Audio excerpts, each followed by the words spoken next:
Hi guys, and welcome back to the channel. Today I want to do a little product review on this tool here. But for my viewers who don't know what one of these is for, let me do a quick background on what it's used for. Let me zoom in on the back of this.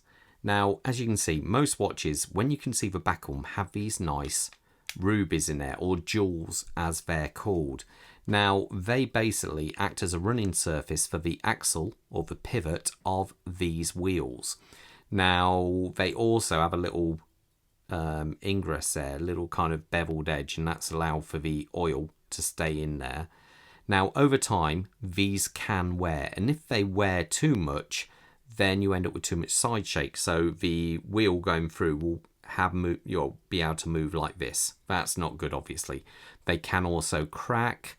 If they're placed too far down, you don't have enough end shake, you call it, where it can move back and forth. So you use a tool like this to either set them correctly or place new ones in and punch old ones out.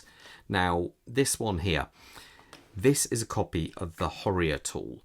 And if you were to buy the Horrier tool, it would cost you, with these parts, in the region of around about £1,300, maybe a tad more. But this one I got off Aliexpress. This cost me, I think, including import duties and postage, about £115. And honestly, it's fantastic. I have used the Burjon Zeitz tool, and I prefer this one myself personally. Now, the tool itself, very heavy, very substantial. I did put these little rubber feet on there just to stop it from moving while I'm working with it. It feels like proper cast iron, this part here. It is very solid. The top here, we do have graduations on there, and you can see moves back and forth. There's no ratchet on here, but there isn't on the original one. Now, tiny bit of movement there, but on the bottom, zero. That is firm and solid. Let me show you the bits. Now, the bits come in this nice little plastic box. I'll try to pick it up. As you can see, all marked out there. If I take one out, now as you can see here, if I press the end of it, let's zoom in a little bit better on there. They are sprung ends. Now, I've heard some people say, oh, they won't be very accurate when they're in the tool, so let's give that a try. Pull this out of the way. Let's put the top in first. Very, very positive, firm fit there. Place the bottom in. Let's just get the top out of the way. Now, let's screw this in and see if it lines up, because that's, after all, where the true test comes.